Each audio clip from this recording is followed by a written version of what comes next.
Seniors, Pollyanna, Josie, and Declan from Trinity Episcopal School.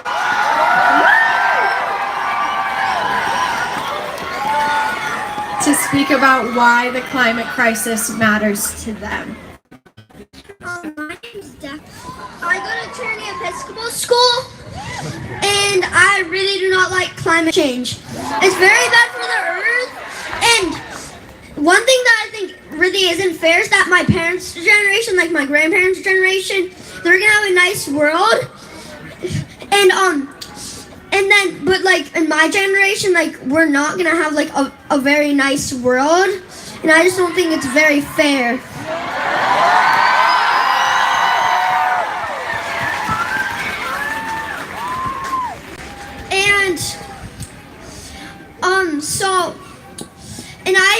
So I just think it's not fair, and it's because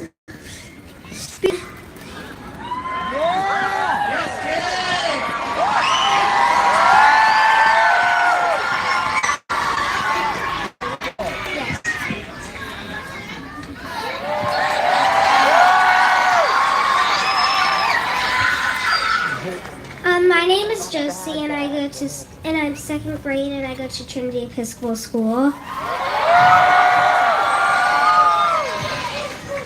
But when I started to hear how climate change was hurting our world, that made my heart just break. And I thought that since we are living on this earth going through climate change, it's not how we should be treated.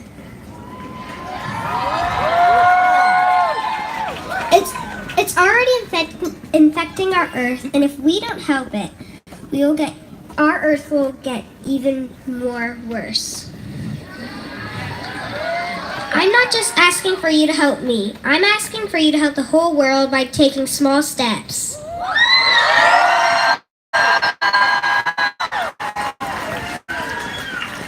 My name is Pollyanna, and I go to Trinity Episcopal School. We have learned that when people use gas, it makes CO2. When we cut down trees, the CO2 goes around the earth like a blanket. It makes water rise. I do not like how we are treating the earth. I am so upset.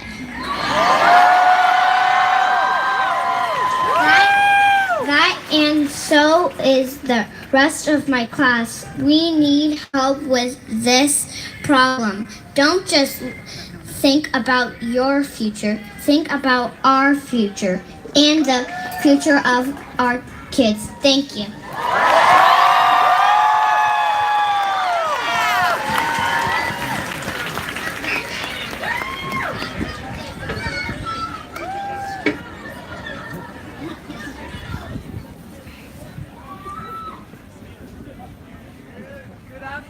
Charlotte! My name is Ian Rathmill, and I'm here to introduce you to one of the most extraordinary people that I know.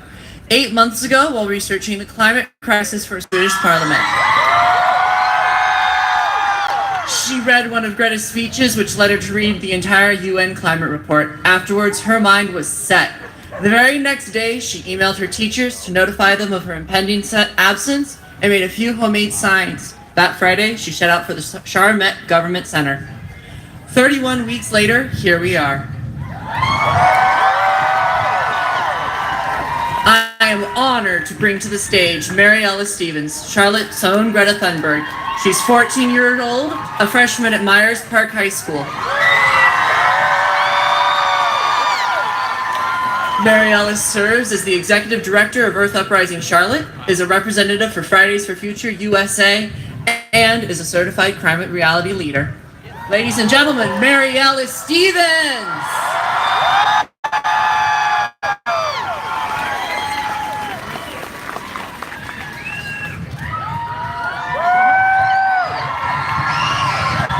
It is so amazing to see all of your faces, especially so many youth faces.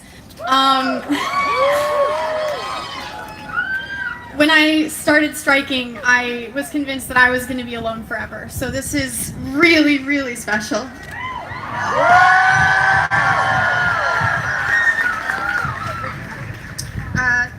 Like I said, when I first began to strike, I was alone a lot of the time. And many people asked me what I did to pass the time.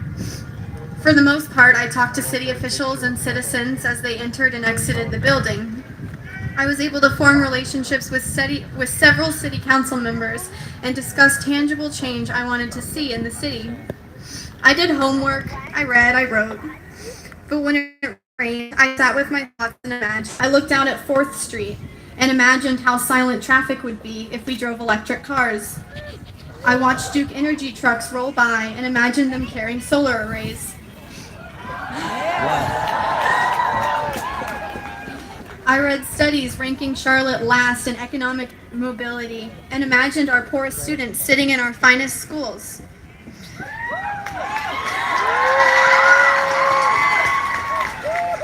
I learned that the percentage of African American children suffering from asthma is twice that of white children, and I imagined if we invested resources so those children were instead twice as likely to become doctors.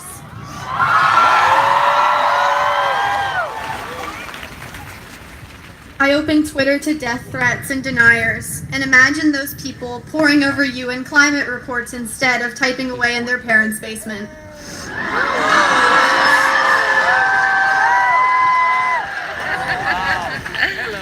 When I became lonely, I imagined the streets filled with strikers, and look what we've done today.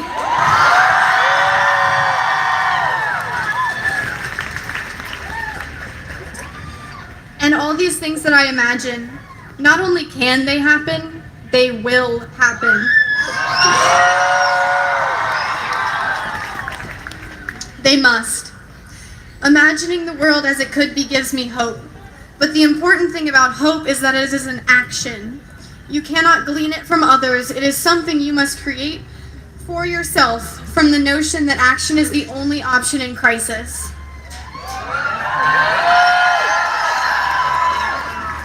And we are in a crisis. A time bomb ticks down to the end of life as we know it. We face the greatest existential crisis in history. Continuing life as it is dangerous. It is betrayal. How will we look our grandchildren in the eyes? As I look out at all of you, I am overwhelmed with the potential that I see. I am over the moon to have Greta join my strike today.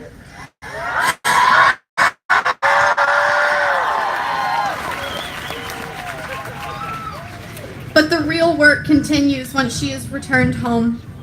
I urge you, continue to turn out for strikes. Next week we'll be striking from 3 to 6. Still here. Every second we waste in beginning to act, people are dying. Indigenous people continue to go missing and are murdered with almost no media coverage and little public outrage.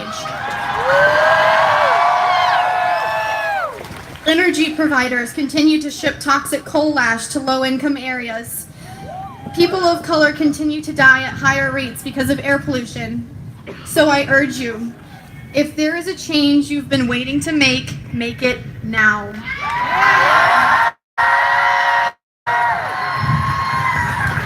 If you've been wanting to go vegan, go vegan. If you've been wanting to buy an electric car, buy it now. If you've been wanting to bike to work, if you've been wanting to write a letter or call an elected official, if you've been wanting to sit down with a sign, do it now. Thank you.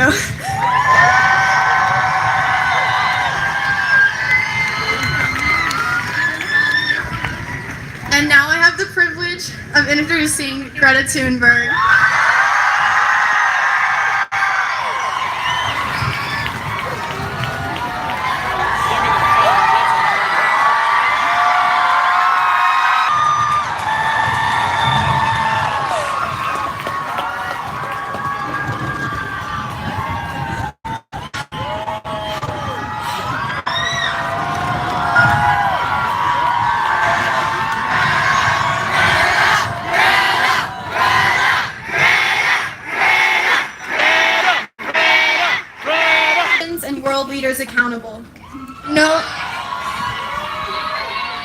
Known internationally for quick wit, courage, and commitment, Greta has taught me to be unapologetic in this work. I am beyond honored to share a stage with her.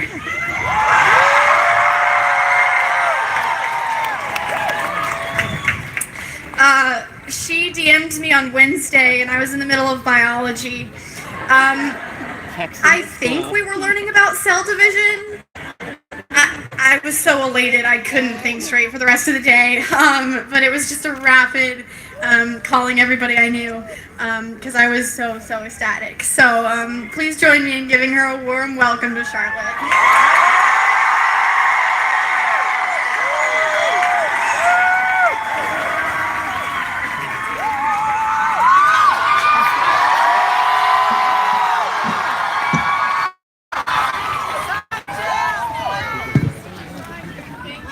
Hi, thank you all so much for showing up today.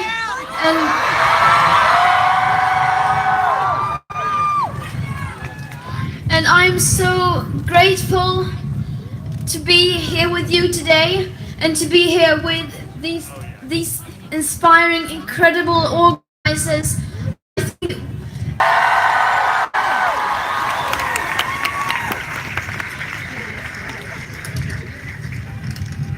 So I'm very happy to be here in Charlotte, in North Carolina.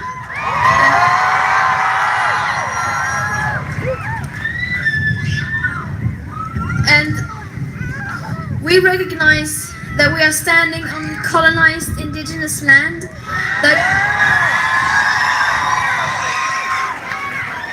that once belonged to proud Cherokee, Catawba, Saponi, and Congaree peoples.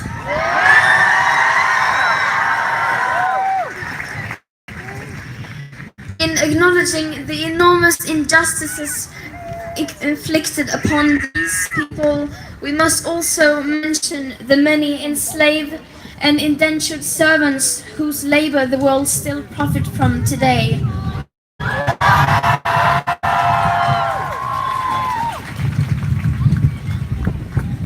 And today is a Friday among many other Fridays, and for well over a year, young people from all across the globe have been striking from school every Friday, demanding our leaders to take responsibility and to unite behind the science.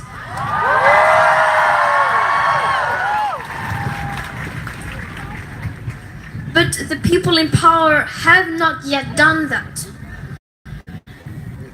They continue to ignore us and to ignore the current best available science. So we have no choice but to go on for as long as it takes.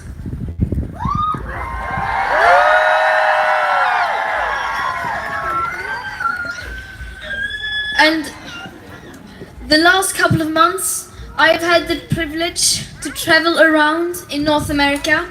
I have visited so many incredible places and met so many inspiring people. And it can be hard in times like these to find hope. And I can tell you, I have not found much hope in politicians and corporations.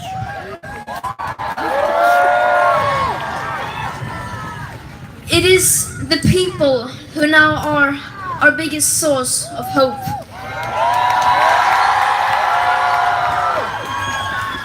The people are hope right now. And humanity is now standing at a crossroads. And when we look back at this crucial time, we want to be able to say that we did not be just as powerful.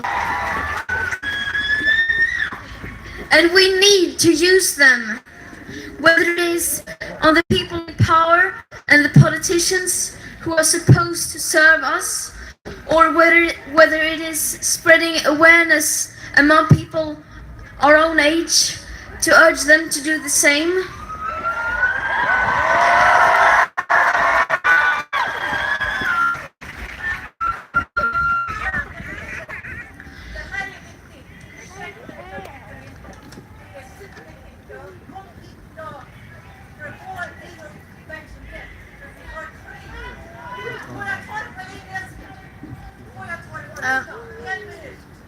I think if you want to speak with me personally, maybe you can do it later.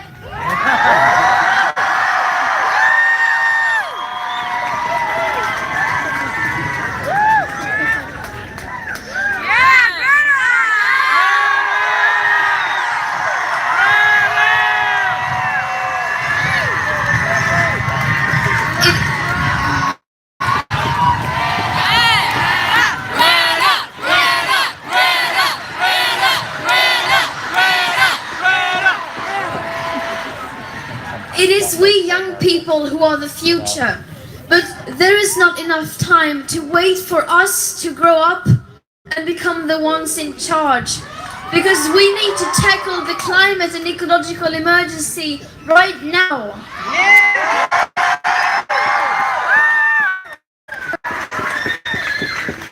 Because this is our future, and we will not let it be taken away from us. What we can accomplish together. The question is just give up, because that is simply not an option. There are no limits to what we can do.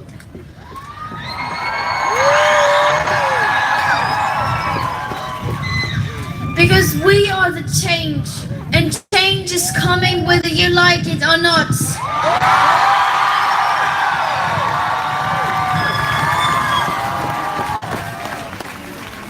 Thank you so much for showing up today, and I am so honored to be here. Thank you.